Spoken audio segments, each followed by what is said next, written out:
y'all, how's it going? Welcome back to another The Reads Day. If you are new here, welcome to my channel. My name is Jasmine Dayton. I am an amateur author and I make videos for you on Wednesdays full of writer's tips, and on Thursdays I read books and I judge them, hence the word The Reads Days. I won't be reviewing a book today, but all the same, welcome to The Reads Day. If you hit the subscribe button, you'll be able to see exactly when I post my videos. Right now they're ranging around 5:30 p.m. so all of my lovelies who are 9 to 5s like me are able to watch the video right after they get home from work. But if you click the bell notification, you'll know exactly when I post the video, even if it is a little bit late, which, let's be honest, most of the time it is a little bit late. Now let's get into the video. When I was young, my parents always had shelves upon shelves of tons of books, which inspired me to want to create my own library. So as I got older, I started to collect books and I thought I was going really well. And then one day I realized it was stressing me out. I'm one of those people who needs to find a lot of value in the items that I have. I'm trying to go towards being a minimalist. Obviously, I'm not going to be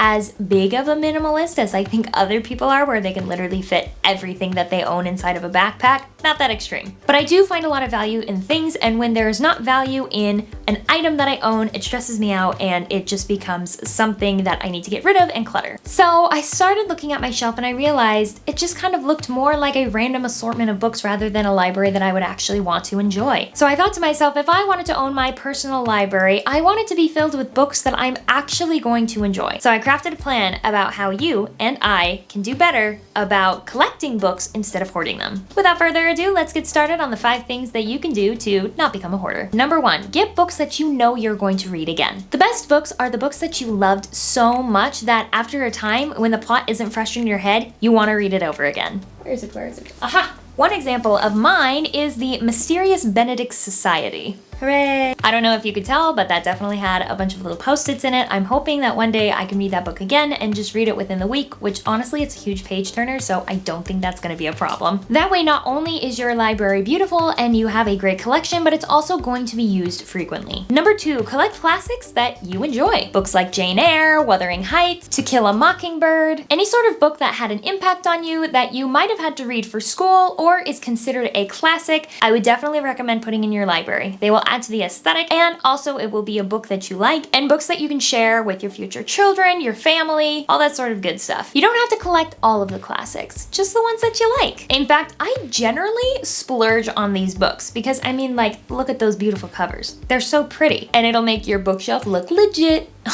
I'm so stupid.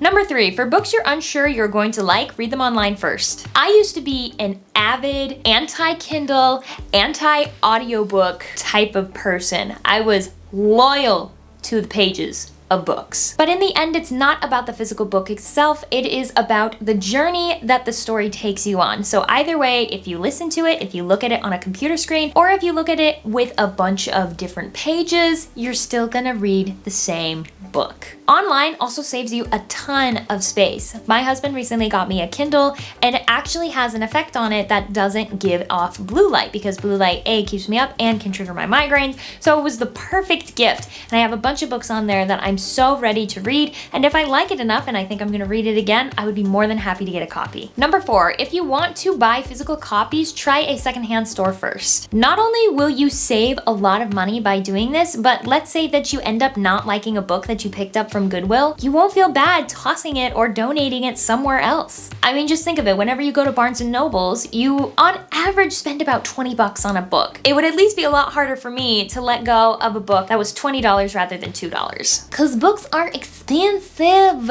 So Goodwill is like a library, except you only pay a couple of bucks for it, and you don't have to return it, and you can keep it if you want, or you can toss it if you want. Number 5, limit the books that you get from the library. The actual physical library, not your own library. I know, I struggle with this one so much. I get the max amount of books that I can get at the library, and I think I can read them all. I never do. I never read them all. I've never read all of the books that I've gotten from the library, and it's always heartbreaking each time to bring back a book to the library because it's past the due date and you didn't even get to read it. You didn't even get to read it because it was too much. Instead, just grab one. And if there are 2 smaller books that you are pretty confident that you're going to be able to read within that time frame, you can grab at most 2, but try and stick with 1. But remember, the book is still going to be at the library. So the next time you go, you can grab it once you're done with the book that you're working on. That is all the tips that I have for you today. Thank you so much for watching this video. If you enjoyed it, please give this video a thumbs up so that I know the type of content that you like. like. I would also love to hear all of your other tips of how you organize your library and how you keep a limit on the books that you have. Sayonara, you guys, and I will see you